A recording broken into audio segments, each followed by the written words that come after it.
अच्छा, एक भाई ने सवाल किया है, ये पूछ रहे हैं कि गुस्से में तलाक हो जाती है। देखिए, जाहिर सी बात है कि ये जो तलाक तो गुस्से में ही होगी। ऐसा तो नहीं है कि वो एक डिनर कर रहे हैं और बैठ के सारे एक बारबेक्यू पार्टी कर रहे हैं या कुछ बिरयानी खा रहे हैं और शोहर कहेगा मुझे बहुत मज़ा आया, चलिए मैं खुशी में तुम्हें तलाक दे रहा हूँ, चलो है वो तलाक तलाक तलाक चला मैं तुम्हें तलाक दे रहा हूँ। जाहिर सी बात है गुस्से में एक तलाक गुस्से में ही होती है। अच्छा, अब ये चीज़ जो है ना, गुस्सा एक लफ्ज़ है, लेकिन जो गुस्से की एक ज़ीरो से लेके एक समझे कि एक 10 स्केल तक इसकी एक लिमिट होती है। एक गुस्सा होता है कि समझें कि गुस्से की होते हैं कि समझो कि दोनों में थोड़ी सी डिस्प्यूट हुई है या डिस्प्यूट होती रहती है और शौहर को गुस्से में कहता है देखो मैं तुमसे बिल्कुल खुश नहीं हूँ, देखो मैं बहुत सोच समझ के तुम्हें तलाक दे रहा हूँ, मैं तुमसे खुश नहीं और मैं चाहता हूँ कि इस रिश्ते को ख़त्म कर दूँ। इस किस्म का गुस्सा जो होता है कि यहाँ पे तलाक एक इफ़ेक्ट कर गई है, इट इज़ एक्टिव, एक तलाक हो गई है। अब चाहे वो अगर इसी गुस्से में वो कहता है कि देखो मैं तुमसे खुश नहीं हूँ और मैं रिश्ते को नहीं रखना चाहता, मैं तुम्हें तलाक तलाक तलाक कह रहा हूँ, इस रिश्ते को मैं ख़त्म कर रहा हूँ। अच्छा, इसी दौरान में अगर वो 3 तलाक भी कहता है तो ये please point to be noted, ये फिर भी एक तलाक ही होती है, क्योंकि हो सकता है कि इसके बाद उसका माइंड चेंज हो जाए और हो सकता है कि he can take it back, right. लेकिन please point to be noted, सबसे ज़्यादा जो तलाक़ों की वजह है, this is very important point, हर घर की जो बर्बादी है उसकी सबसे बड़ी जो बुनियादी वजह है 2 चीज़ें हैं। जिस घर में ये 2 चीज़ें नहीं है ना, उसका घर जो है समझे कि दुनिया में जन्नत है और आखिरत में भी उनको जन्नत नसीब होगी और दोनों इकट्ठे होंगे। क्योंकि जो मेन जो बुनियादी वजह है ना, वो है शौहर का गुस्सा, नंबर 2 औरत की ज़ुबान। लेकिन जो हमारी बहनें हैं, जो शौहर का गुस्सा है, इनसे भी जो सबसे ज़्यादा तलाक़ों की वजह है वो है औरत की ज़ुबान और औरत का गुस्सा। अब चाहे मुसलमान हो या गैर मुसलमान हो, अब जितने भी अमेरिका से लेकर या दुनिया भर में जो सबसे ज़्यादा डाइवोर्स की तलाक़ की वजह बन रही है, वो सिर्फ़ इस चीज़ की वजह से बन रही है क्योंकि जो ख़वातीन होती हैं उनकी ज़ुबान इतनी शार्प होती है जिसकी वजह से एक आदमी को भी बर्दाश्त से बाहर हो जाता है, जिसको अमेरिका में कहा जाता है अब्यूज़िव लैंग्वेज कहा जाता है, या उनको कहा जाता है एक वायलेंट लैंग्वेज है या अब्यूज़िव बिहेवियर कहा जाता है। आप समझे कि होता क्या है कि एक शौहर बाहर से आया है, उसको शायद कोई चीज़ नागवार गुजरी है। Now try to understand the whole logic.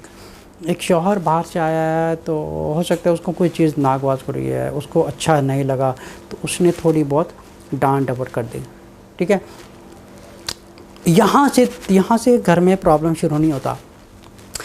Problem शुरू होता है जब उसको औरत पलट के जवाब देती है। अब ये औरत की जो पलट के जवाब देना है ना, ये जड़ है घर की बर्बादी की। यहीं से जिस घर में एक बीवी में बात करने का अखलाक है, उस मर्द की ज़िंदगी उस मर्द की ज़िंदगी एक जन्नत जैसी है, वो घर भी जन्नत है। जिस घर में एक औरत की ज़बान है और गुस्सा है, उस मर्द की ज़िंदगी बहुत ही ख़राब है। अब जिस घर में समझे कि एक औरत को बात करने की तमीज़ है, जिस घर में औरत में गुस्सा नहीं है, उसको बात करने के मैनर्स हैं, डिसिप्लिन है, बात करने का एक शऊर है, उसमें बात करने की हिकमत है, इस घर में कभी भी लड़ाई झगड़ा नहीं होता। ये लड़ाई झगड़े की जो घर में जो बर्बादी होती है, सिर्फ़ एक समझें कि जब एक आदमी अगर गुस्सा कर रहा है, ठीक है, अगर उसको उसकी बीवी पलट के जवाब नहीं देती, समझे कि मामला यहीं पे ख़त्म हो जाएगा।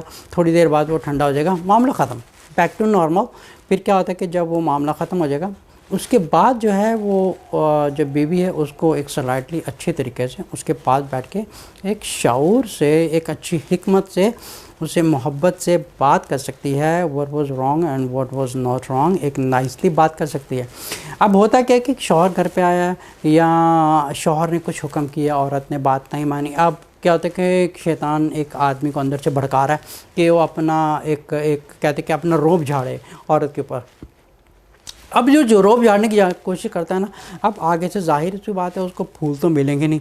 अब जाहिर सी बात है आगे से और भी वो समझे कि जो ख़वातीन होती हैं उनकी ज़ुबान तो एक तलवार से भी बदतर होती है। समझे कि अल्लाह ताला ने एक मर्द को एक फ़िज़िकली पावर दी हुई है, लेकिन हमारी ख़वातीन को एक ज़ुबान की पावर काफ़ी होती है, इतनी इनको ताकत दी होती है।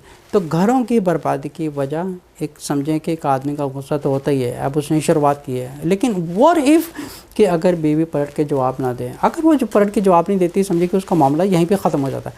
लेकिन होता क्या है कि जब अगर शौहर ने अगर कुछ बात कर दी है तो एक बीवी को चाहिए just cool down and wait until उसका टेम्पर कुछ कम हो जाए। जब उसका टेम्पर कम होगा then she can sit with him and explain him nicely.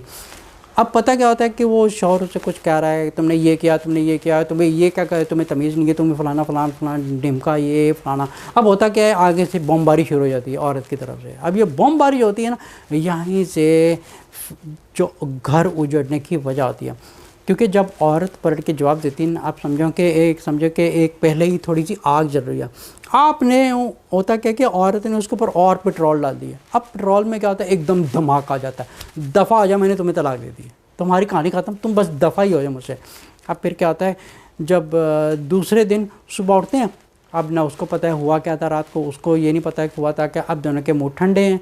अब होता क्या है पे अब ये जो मैंने एक दूसरे लेक्चर में बात की थी कि 3 तलाक से 1 तलाक होती है। अब होता क्या कि जिस मर्द ने 3 तलाक दे दी है वो बेचारा पछता रहा है। अच्छा, एक पॉइंट टू बी नोटेड, ये जितने भी 3 तलाक़ों के फतवे हो रहे हैं ना, इनके ऊपर मेरी पब्लिक से दरख्वास्त है, प्लीज़ ऐसे उलमा से बच के रहें, अपने घरों को ना उजाड़ें। क्योंकि अल्लाह ताला ने I mean it's really logical to understand, जब एक आदमी को गुस्सा आ रहा है, मोर देन 85% से 90% मेरे पास इतने मैसेजेस आते हैं कि हमने 3 तलाक दे दी है और हम पछता रहे हैं। दुनिया में इतने घर उजड़ चुके हैं सिर्फ उलमा के फतवा की वजह से, क्योंकि उन्होंने 3 तलाक दे दी, अब फारिग हो गए हैं। लेकिन मोर देन 90% मर्द हजरात ऐसे हैं जो बेचारे पलट के वापस आते हैं। क्योंकि जाहिर सी बात है जब टेम्परेरी तौर पे एक बॉम्ब फट रहा है, बॉम्ब फटने के बाद थोड़ी देर बाद जब गुस्सा ठंडा हो जाता है फिर वो पछता रहे, मैंने 3 तलाक दे दी है, मेरा रिश्ता ख़त्म हो गया है। इसी पॉइंट की वजह से प्लीज़ ये पॉइंट टू बी नोटेड, 3 तलाक से 3 तलाक नहीं होती, ना रिश्ता ख़त्म होता है। और दूसरी बात है, अगर तलाक एक भी हुई है, प्लीज़ अंडरस्टैंड दैट, अगर गुस्से में तलाक एक भी हुई है, अब उस एक तलाक को भी पहले ये जांच पड़ताल करना पड़ेगा, उसको पूरा पहले समझना पड़ेगा कि जो एक भी अगर दी है तो वो भी हुई है या नहीं हुई है। अब हुई है नहीं हुई है, mostly like a general answer to that is हो गई है। लेकिन किसी आलिम को ये नहीं चाहिए कि राइट अवे फतवा देने की हाँ तुम्हारी एक तलाक हुई है। पहले एवरी आलिम हैज़ टू, किसी भी मुफ्ती को या किसी भी हजरात को, जितने भी दीन सिखाने वाले टीचर्स हैं, इनके ऊपर ये फ़र्ज़ है, it is very obligated to them. पहले अगर मर्द ने अगर एक तलाक दी है, पहले उस सिचुएशन को देखें कि ये जो एक तलाक हुई है ये भी अगर सही तरीके से हुई है नहीं हुई है। आप समझें कि किसी शौहर ने, अब बात मैं कर रहा था कि गुस्से की एक लिमिट होती है, थोड़ा गुस्सा होता है, एक मीडियम गुस्सा होता है, एक हाई लेवल का गुस्सा होता है जिसको समझ के एक ग्रेड 10 कहते हैं। जो लाइटली गुस्सा आता है वो इंसान के होश हवास काबू में रहते हैं। जाओ मैं तुम्हें गुस्से में तलाक दे रहा, मेरी तुम्हारे साथ नहीं बनेगी और बेहतर है कि हम इस रिश्ते को ख़त्म कर दें, मैं तुम्हें तलाक दे रहा हूँ, तलाक तलाक तलाक, ठीक है। अब इस इंसान का ये नहीं कह सकते वो दूसरी सुबह उठ के कहेगा कि मैंने तलाक नहीं दी थी, because he is in a normal anger, उसका एंगर जो है, उसका गुस्सा है वो नॉर्मल एंगर में है। लेकिन एक और गुस्सा है, वो गुस्सा ऐसा है, दफ़ा आ जा मुझे, तुझसे तलाक दे रहा हूँ मैं, तुम दफ़ा आ जा मेरी ज़िंदगी से, दफ़ा आ जा बस, मैं तुम्हें तलाक दे रहा हूँ, तलाक तलाक तलाक। अब एक तलाक ऐसी होती है, ये भी तलाक के फैक्ट्री होती है। एक होता है पागलपन वाली तलाक, दफ़ा आ जा तुम, दफ़ा आ जा, मैं तुम्हारी शक्ल नहीं देखना चाहता, जस्ट गेट आउट। ये जो गुस्सा होता है कि आप समझें कि ये टोटली ही एक पागलपन वाला गुस्सा होता है। And this is the 3 rulings of the तलाक। एक होता है नॉर्मल जिसमें इंसान में थोड़ी समझ होती है, नंबर 2 होता है उसमें भी थोड़ी समझ होती है, लेकिन एक होता है पागलपन वाला। अच्छा, ये जो थोड़ा सा नीचे वाला लेवल होता है, इसकी जो तलाक होती है, दिस इज़ अफेक्टेड। जो सेकंड वाली है, this is also affected. Number 3 जो लेवल होता है वो एक है टोटली पागलपन। अब ये जो पागलपन क्या होता है कि पागलपन को टेम्परेरी होता है, थोड़े वक्त के लिए। अब वो दूसरी सुबह उठता है, बोलता है अगर उसने 3 तलाक़ें भी दिए ना, फॉर एन एग्ज़ाम्पल, अगर उसकी एक बहुत ही पागलपन में तलाक है, पहली बात है कि वो एक भी तलाक नहीं हुई, please point to be noted, ये एक भी तलाक नहीं हुई। अब जो फर्स्ट लेवल है, जो सेकंड लेवल है, अगर उस आदमी ने 3 तलाक भी दी है या 1 तलाक भी दी है, वो इफ़ेक्ट कर गई है। नंबर 1 पहला level, number 2 second level, this is affected हो गई है। लेकिन अगर उसने 3 तलाक भी दी है, आप तो समझो कि फिर भी उसकी 1 तलाक इफ़ेक्ट हो गई है। लेकिन ये जो तीसरा लेवल होता है कि टोटली ही एक losing his control and he is in extremely anger mood में है, तो समझे कि this is not affected, not even one, तो एक भी नहीं होती। अच्छा, फिर क्या होता है कि अगर जो पागलपन वाली तलाक होती है ना, ये मोस्टली जो हमारे भाई हैं, सबसे ज़्यादा ये क्या होता है कि फिर जब दूसरी सुबह उठते हैं, फिर इनका मूड ठंडा होता है, फिर इनका दिमाग ठंडा होता है। अब वो रो रहे हैं, बीवी भी रो रही है, तुमने मुझे 3 तलाक देती। अब इनकी बर्बादी यहाँ नहीं होती, इनकी बर्बादी असल होती है जब ये फतवा लेने के लिए दूसरे लोगों से चले जाते हैं। वो बोलते हैं हाँ जी तुम्हारी तो रिश्ता ख़राब हो गया, तुम्हारा तो रिश्ता टूट गया।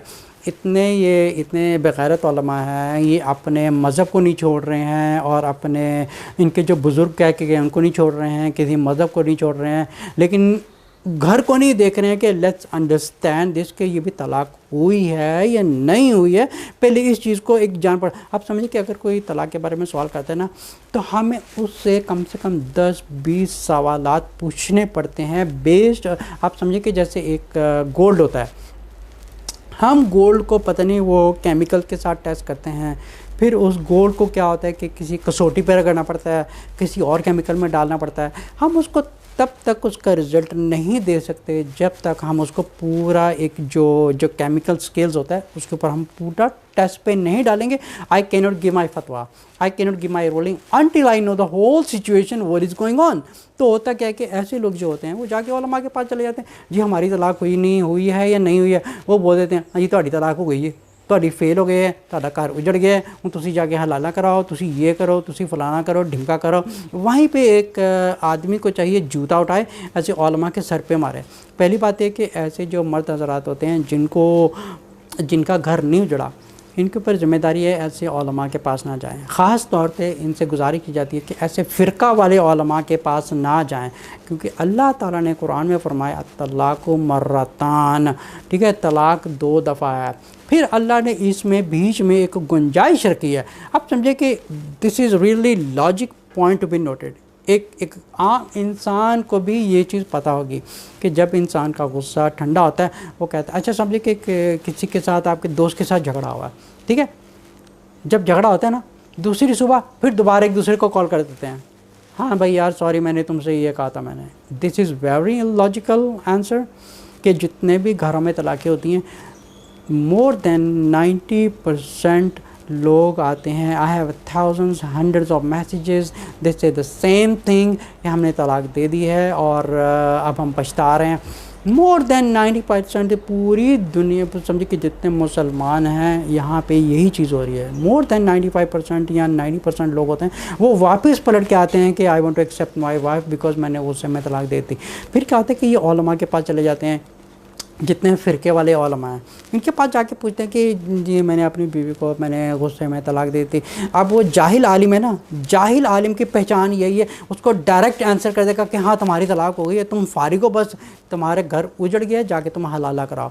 इनके कहता हूँ कि बस अल्लाह इनकी मग़फ़िरत करें, क्योंकि इनका भी कसूर नहीं है। इन्होंने जिस वो सिस्टम ऑफ एजुकेशन से तालीम ली होती है, ये भी वो लोग कहते हैं, ये लोग कह रहे हैं, they give you directly answer, हाँ तुम्हारी तलाक हो गई है। इनको पहले चाहिए कि they have to spend the time. जो काउंसलिंग के लिए अगर समझिए कि मेरे पास अगर कोई क्लाइंट आता है, he ask me a question, तो कि सर मैंने अपनी बीवी को तलाक दी थी, क्या मेरी तलाक हो गई है ना। मैं उसको डायरेक्टली मैं ये नहीं कह सकती कि हाँ तुम्हारी तलाक हुई है नहीं हुई है। पहले मुझे ये देखना है कि what is the situation, what is going on, और कैसे तलाक दी थी, किस बेस पे तलाक दी थी, क्या बीवी को हैज़ था, बीवी प्रेग्नेंट थी, या तुम्हारी क्या हालत है। सो हमें उनसे एक लिस्ट ऑफ क्वेश्चंस पूछने पड़ते हैं। बेस्ड ऑन दैट आंसर्स फिर मुझे उनको जवाब देना पड़ेगा कि हाँ तुम्हारी तलाक एक भी वाक़या हुई है या नहीं हुई। एक भी, पहले एक अगर एक भी हुई है नहीं हुई है, बेस्ड ऑन दैट, क्योंकि इसमें एक रिज्यू का चांस रखा गया है। So you can do a reuse back, it's okay. अगर एक भी तलाक हुई है देन देखें ये नौबत आने की वजह क्या है। ये नौबत आने की वजह है एक मर्द का गुस्सा, नंबर 2 एक औरत की ज़बान।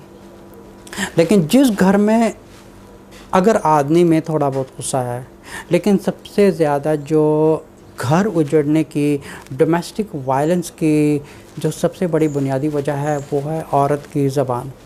अच्छा, अब मैं दूसरे टॉपिक के ऊपर बात करता हूँ। औरत ज़बान क्यों चलाती है? आप समझें कि कुछ ऐसे होते हैं, अब्यूज़िव वर्ड्स यूज़ करती है, हार्श वर्ड्स यूज़ करती है, बिटर टॉन्टिंग वर्ड्स यूज़ करती है, एक्यूजिंग करती है। अब ये ऐसे जो वर्ड्स होते हैं एक शौहर को एक नागवाज गुजरते हैं। अब जब उसको नागवाज गुजरते हैं तो आदमी समझे कि ऐसा होता है कि उसके गुस्से के ऊपर किसी ने एक पेट्रोल डाल दिया। अब जो पेट्रोल डालेंगे, गैसोलीन डालेंगे, ऊपर से एक माचिस की तीली फेंकेंगे तो क्या होगा? अब ऐसा थोड़ी होगा वो ठंडा होगा, वो एकदम धमाके की तरह फट पड़ेगा। अगर हमारी जो बहनें हैं अगर अपनी ज़बान पर काबू रखें तो ये नौबत कभी भी नहीं आती। अब ये वजह है कि औरतें ज़बान चलाती ही क्यों हैं, इसकी काफ़ी वजूहत होती हैं। एक तो ये होता है कि मोस्टली जो इनका मंथली पीरियड्स होते हैं, इस दौरान में शौहर को ही हैज़ टू बी केयरफुल। इस दौरान में एक शौहर को समझना चाहिए, अगर वो दना किस्म का है, उसमें अगर हिकमत है तो उसका समझना चाहिए कि ये जो दौरान होता है ना, तो औरत एक बहुत सेंसिटिव स्टेज में होती है। आप देखें दुनिया में जो जितने भी औरतें जेल में हैं, इनमें सबसे ज़्यादा जो अमेरिका में देखा गया है, अब जो दूसरी दुनिया को मुझे नहीं पता, लेकिन अमेरिका में ये देखा गया कि जितनी मेजॉरिटी औरतें जेलों में हैं, इन्होंने अपने जो मंथली पीरियड था इस दौरान में इनसे क्राइम हुआ है। क्योंकि होता क्या कि जब एक औरत हैज़ में होती है, क्योंकि क्या होता है कि जब इंसान नापाक होता है ना, उसका साथी एक शैतान आके उसके साथ लग जाता है जब तक वो नापाकी की हालत में है। अब शैतान की कोशिश होती है कि ये जो कुछ दिनों का टाइम फ्रेम है ना, इस टाइम फ्रेम में यही मौका है, इससे कुछ ऐसा करवा दो कि बहुत बड़ी बर्बादी हो जाए। यहाँ समझो कि ऐसे भी देखेंगे जो एक्सट्रीमली वायलेंट हो जाती हैं, जो अब्यूज़िव हो जाती हैं, तो इसमें इस दौरान में एक शौहर के पास अगर हिकमत है ना, so he has to be careful. उसको थोड़ा बी केयरफुल होना पड़ेगा कि क्योंकि मेरी बीवी का जो मंथली पीरियड जा रहा है, so I have to be careful कि मैं अपनी बीवी से एक मोहब्बत से, अखलाक से पेश आऊँ। और ये है कि कोशिश करें कि शौहर जो है घर के कामों में एक बीवी का हाथ बटाए और बीवी को परेशान ना करे, तंग ना करे जब तक उसका हैज़ ख़त्म ना हो जाए। एक तो वजह ये हो गई। अब दूसरी वजह यह है कि एक औरत का एक बैकग्राउंड से एक चेन चली आ रही है। अब समझिए कि एक जो औरत है ना, अगर उसकी माँ ज़ुबान दराज है, वो अपने शौहर के साथ बुरा करती थी ना, तो बाय नेचुरली एक जेनेटिकली जरासीम होते हैं जो उस बेटी के अंदर जाएंगे नेचुरली। अगर उस बेटी को अपने ऊपर काबू नहीं है, वो भी अपने शौहर के साथ वही करेगी।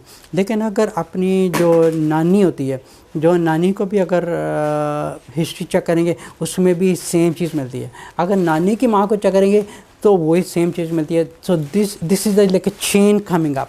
अच्छा, ये चेन ब्रेक कहाँ पर होगी? चेन ब्रेक कहाँ पर होगी? जहाँ पर एक घर की खातून अपने आप को एक पूरी इस्लाम में ढाल ले और कुरान को इतना पढ़े कि उसके नफ्स को, उसके दिमाग को जो है ना एक चेन ब्रेक हो जाए। आप समझें कि अगर ये चेन ब्रेक नहीं होगी तो बाय नेचुरली क्या होता है कि जो औरत है, जो बहन है, उसकी अगर बेटी पैदा होगी ना, this is very natural, she will do the same thing to her husband. फिर क्या होता है, जो उसकी बेटी होगी, this will be keep going, the whole chain is like that, background से चले जाते हैं। अब कुछ ऐसी ख़वातीन होती हैं जिनमें हिकमत होती है, अपने शौहर से बात करने की तमीज़ होती है, मैनर्स होते हैं, डिसिप्लिन होता है।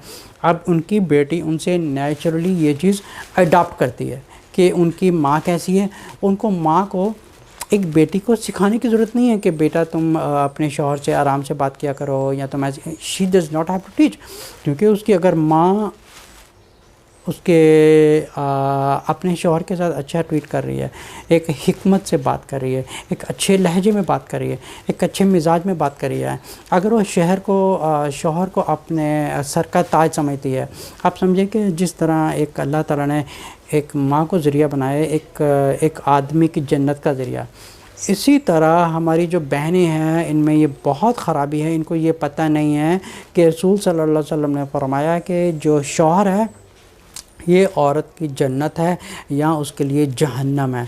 आप समझें कि ये वो गुनाह है जिसकी समझें कि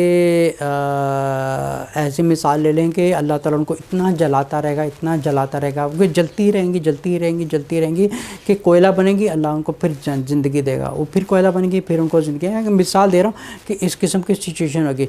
लेकिन बेस्ड उन्होंने जो एक कलमा पढ़ा होगा, शिरक नहीं किया होगा, फिर इस बेस के ऊपर जो है अल्लाह ताला उनको फाइनली एक बख्शिश कर देगा, जा मैंने तुम्हें माफ़ कर दिया है। लेकिन ये हमारी बहनें समझ लें कि जो शौहर की इज़्ज़त होती है ये आप समझें कि बाप से। देखिए जिस तरह एक आदमी की जो जन्नत का ज़रिया होता है वो उनकी माएँ होती हैं, इसी तरह जो ख़वातीन हैं इनकी जन्नत का ज़रिया उनका शौहर होता है। अच्छा, ये एक और चीज़ वेरी इम्पॉर्टेंट है, औरतें ऐसा क्यों करती हैं? औरतों की, जैसे मैंने आपको पहले बताया कि ये कि इनके जो मंथली पीरियड होते हैं इस वजह से उनको बेकाबू होती हैं। दूसरा ये है कि उनकी माएँ ऐसी हैं और क्योंकि उन्होंने जैसी वो खुद हैं वो नेचुरली वही चीज़ उनकी बेटियों ने अडॉप्ट किया हुआ है। और उनकी नानी भी ऐसी है, नानी की माँ भी ऐसी है, उनकी परनानी भी ऐसी, सारी एक समझे कि पीछे से एक बदतमीज़ों की, एक ज़ुबान दराज़ों की, एक माँ की एक चैन ही चली जाती है। ऐसे आदमी की जो ज़िंदगी है ना वो एक जहन्नम है, जहन्नम। आप समझिए कि वो ज़िंदगी में कभी भी सुख नहीं पाएगा जहाँ पे एक ज़ुबान दराज औरत रहती है, जहाँ पे एक इज़्ज़त नहीं है। अच्छा, होता क्या है कि इसमें जो मर्द का कम किरदार होता है और औरत का ज़्यादा किरदार होता है, क्योंकि they are the more victim of शैतान दैन द मैन। क्योंकि होता क्या कि एक तो हैज़ का भी पीरियड, एक तो हैज़ का भी टाइम होता है, दूसरा कि बैक से चैन रिएक्शन चला होता है। बल्कि अच्छा, माएँ क्या आती हैं, माएँ क्या जानबूझ के अपनी बेटी को ऐसा सिखाती हैं? माएँ जानबूझ के अपनी बेटी को सिखाती नहीं है। लेकिन होता क्या है कि इसकी भी काफ़ी वजूहत होती हैं। इसकी वजह यह है कि उनके घर का माहौल कैसा है। क्या माँ ने कभी अपनी बेटियों को ये बिठा के तालीम दी है कि शौहर की इज़्ज़त क्या होती है? अब जाहिर सी बात है, जो माँ अपने शौहर के साथ बदतमीज़ी कर रही है वो अपनी बेटी को क्या सिखाएगी? वो जाहिर सी बात है, वो एक समझो कि पैदा हो गई है, स्कूल गई है, उठा के शादी कर देते हैं। ना कभी तहज़ीब सिखाई, ना अखलाक सिखाया है, ना बात करने की तमीज़ तक नहीं होती। ये हालत होती है क्योंकि it's naturally coming from the back. लेकिन जिस घर में एक इस्लामिक तालीमात होती है, उन माँओं को पता होता है कि हमारी जो बेटी है ये पूरी जो आने वाली नस्ल है उसका एक बीज होता है। एक जो लड़की होती है, लड़की एक समझे कि एक पूरा शहर, एक पूरा मुल्क बनने का एक छोटा सा बीज होता है। लेकिन अगर वो बीज ख़राब है ना, आप समझे कि पूरी आने वाली नस्ल एक ऑटोमेटिकली बर्बाद है। एक अच्छी, एक समझदार जना, एक हिकमत वाली औरत की पहचान क्या है? वो हमेशा अपने बच्चों को बैठ के तालीम देती हैं, उनको बात करने की तमीज़ सिखाती हैं, अखलाक सिखाती हैं, उनके दिल में अल्लाह और रसूल की मोहब्बत डालती हैं, रसूल सल्लल्लाहु अलैहि वसल्लम की कहानियाँ सुनाती हैं या दूसरे पैगम्बरां की कहानी सुनाती हैं। समझे कि एक दीन वाला माहौल होता है। अब जिस घर में ये बदतमीज़ी होती हैं, ये समझे कि it's coming from the back and.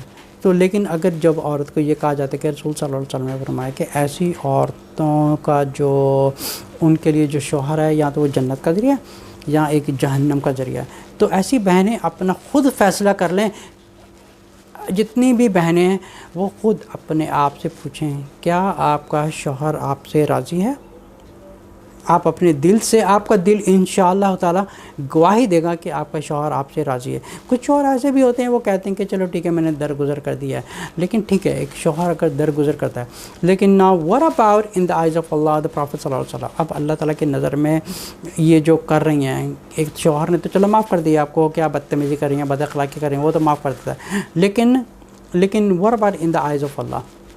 चलिए मैं टॉपिक कहीं और तरफ ले गया हूँ। टॉपिक शुरू हुआ था क्योंकि दूसरी बातें भी ऐड करते थे ताकि लोग दूसरी चीज़ों से भी एक बेनिफिट ले लें। लेकिन सवाल ये पूछा गया था कि गुस्से में तलाक होती हैं, एक गुस्से का लेवल होता है। अब ये होता क्या है कि गुस्से का भी एक लेवल होता है और हमारे जितने भी उलमा हैं उनसे एक दरख्वास्त है कि अगर आपके पास कोई तलाक का मसला आता है, पहले अगर आप कोई फतवा दे रहे हैं या कुछ आप किसी को डिसीजन फाइनल डिसीजन डिसाइड कर रहे हैं, किसी की ज़िंदगी का सवाल है, आपके डिसीजन से किसी का घर उजड़ सकता है, बच्चे उजड़ सकते हैं, बच्चे लवारिस हो सकते हैं, किसी का ख़ानदान बर्बाद हो सकता है एक जाहिलाना फतवे की वजह से। पहले अगर आपके पास मसला आता है तो मेरी जितने भी उलमा हैं उनसे दरख्वास्त है पहले उनके सवाल का उनको एक जनरल आंसर जो है वो है तलाक हो गई है। लेकिन एक आलिम को चाहिए कि इसके साथ ही उनको ये भी कहे कि हमें ये भी देखना पड़ेगा कि वो जो एक तलाक है वो हुई है या नहीं हुई है और किस सिचुएशन ही है। So we have to go through all the list of questions. So once we get all the questions then we are able to give the final ruling and we are able to give a final फतवा that ये तलाक हुई है या नहीं हुई है। और अगर 3 भी दी है तो वो 1 हुई है, अगर 1 भी दी हुई है वो भी अगर हुई है या नहीं हुई है पहले भी जानना बहुत ज़रूरी है। लेकिन जो नीचे लेवल का गुस्सा होता है कि नॉर्मल बात हो रही है, थोड़ी सी डिस्प्यूट हुई है, अगर शौहर मियाँ बीवी में ऑलवेज़ कॉन्फ्लिक्ट हो रही है, ऑलवेज़ डिस्प्यूट हो रहा है, तो उनको चाहिए आपस में बैठ के इस तरह बात करें कि देखें हमारा रिश्ता चल नहीं सकता, मैं चाहता हूँ कि आप भी अपनी ज़िंदगी नई शुरू कर लें, मैं भी अपनी ज़िंदगी नई शुरू करूँ, तो बेहतर है कि मैं इस रिश्ते को ना ख़त्म कर रहा हूँ और मैं आपको तलाक दे रहा हूँ। अगर वो तलाक 1 दे रहा है या 3 भी दे रहा है it would be counted as a 1। दूसरा है मीडियम का, मैंने वो भी आपको समझा दिया है कि किस किस्म का गुस्सा होता है, इसमें भी तलाक इफेक्ट हो जाती है। एक होता है पागलपन वाला गुस्सा, पागलपन वाले गुस्से में तलाक होती ही नहीं है, चाहे वो 1 दे या 3 दे, होती नहीं है। तो जितने भी हज़रात हैं इनसे मेरी दरख्वास्त है कि जितनी उलमा के पास जाते हैं प्लीज़ ऐसे उलमा के पास ना जाएं, उसके पास जाएं जो एक हिकमत वाले हैं, जो पहले आपको सवालात पूछें, जो आपको डायरेक्टली आंसर देना आप समझ जाएं कि ये इसमें इतनी हिकमत नहीं है कि किसी को सही तरीके से बात कर सके। हर आलिम का चाहिए कि जब भी वो फतवा दें, जितने आप किसी के पास फतवा लेने जा रहे हैं कि हमारी तलाक हुई नहीं हुई है, ऐसे आलिम को चाहिए कि पहले उनके सारे सवालों की लिस्ट खोले कि किस सिचुएशन में हुई है, कैसे। अब ये थोड़ी है कि एक इंसान बेहोश पड़ा हुआ, बेहोशी में तलाक हुई है, अब जो सवाल पूछने वाला वो पूछ रहा है कि इसने मुझे तलाक दे दी है, तो वो फतवे में कह देगा भाई आपका रिश्ता टूट गया। उसने ये भी नहीं पूछा कि आपकी किस हालत में तलाक हुई है, क्या वह शौहर किस हालत में था, क्या उसका हवास काबू थे, सिचुएशन कहती है। So we have to go through all the list of the questions before we issue our ruling. तो अगर कोई गुस्से में तलाक दे रहा है तो ये भी एनालाइज़ करना पड़ेगा, ये भी we have to go through all the list of the questions कि ये तलाक हुई नहीं हुई। अभी जो फर्स्ट लेवल वाली तलाक है वो भी हो गई, दूसरा लेवल है उसमें भी हो गई। लेकिन अगर कोई कह रहा है कि मैंने पागलपन में तलाक दी है, so this is not effective, क्योंकि उसको दिमाग काबू नहीं है, वो एक totally loss is control and everything, तो उसको काबू नहीं है। अब होता क्या है कि ये भी पॉइंट टू बी नोटेड, ये जो तलाक़ों के फतवा देने वाले लोग हैं इनको ये नहीं पता कि घरों की जितनी घर उजड़ रहे हैं पाकिस्तान, इंडिया में, बांग्लादेश में, या मेजॉरिटी मैनी कंट्रीज़ है, बट मोस्टली ये देसी कंट्री में हो रहा है, लाइक इंडो पाकिस्तान, बांग्लादेश वगैरह जैसी कंट्री में ये हो रहा है कि समझें कि ये फतवा लेने के लिए चले जाते हैं कि हमारी तलाक हुई है या नहीं हुई, तो क्या होता है कि उनको फतवा मिल जाता है कि आपकी तलाक हो गई है। तो उनको पहले ये देखना चाहिए कि उनकी तलाक हुई है नहीं हुई है, क्योंकि होता क्या है कि अगर वो उनका घर उजाड़ दिया, लेकिन अगर जो वेरी कॉमन आंसर है दिस इज़ दिस कि मेजॉरिटी मोर देन 95% लोग जो है वो पछताते हैं कि हमने तलाक दे दी है। फिर अब जो 95% जो लोग पछता रहे हैं, अब जो जितने उलमा हैं उनको बता रहे हैं कि तुम्हारा घर उजड़ गया है, तुम्हारा घर ख़त्म हो गया। मैं बता रहा हूँ कि मोर देन 95% जो पछता रहे हैं अब उनकी भी ज़िंदगी साथों में गर्क कर रहे हैं।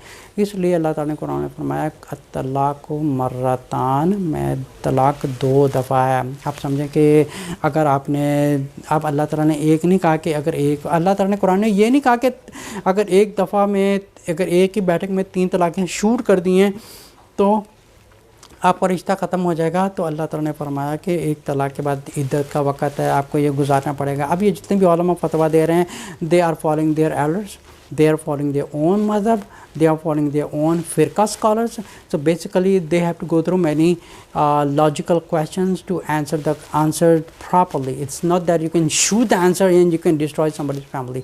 तो पहले ये जानना बहुत ज़रूरी है कि अगर गुस्से में तलाक़ हुई है तो जो किस हालात में तलाक़ हुई है, और थोड़े गुस्से में तलाक़ हुई है, ज़्यादा गुस्से में तलाक़ हुई है। अगर ऐसा थोड़ी है कि वो जल्दी से किसी को फतवा कि तुम्हारा घर उजड़ गया, उसको बोला खुदा करे ऐसे उलमा का घर उजड़ जाए जो ऐसे फतवे देने वाले हैं। इनको पता नहीं। I get a lot of messages कि जिसमें ख़वातीन मोस्टली जो होती हैं वो बेचारी फ़ोन के ऊपर इतना क्राई करती हैं और बद्दुआएं देती हैं ऐसे उलमा को। और ऐसे कुछ उलमा हैं जो पाकिस्तान टीवी पे आते हैं, मैं अभी किसी का नाम नहीं लेना चाहता, उन्होंने मुझे डायरेक्टली कंप्लेंट की है कि ये जो उलमा हैं ये कितने लोगों के घर उजाड़ चुके हैं। तो बेसिकली उन उलमा का भी कसूर नहीं है, ये पब्लिक का कसूर है, क्योंकि ये कुरान तो पढ़ती नहीं है, ना तो उसको अंडरस्टैंड करती हैं, ना उसकी तफसीर पढ़ती हैं। फिर बाद में उसमें और एनालाइज़ करें, फिर और उलमा के साथ बैठ करें और इसके बारे में ज़्यादा से ज़्यादा एक ओपिनियन इकट्ठी करें कि what is the proper answer for this one. तो ख़ुद जजमेंट करें, ना कि ये ना किसी के पीछे लग के अपने घर को ये बर्बाद कर दें। अस्सलाम वालेकुम वरहमतुल्लाहि वबरकातुहू।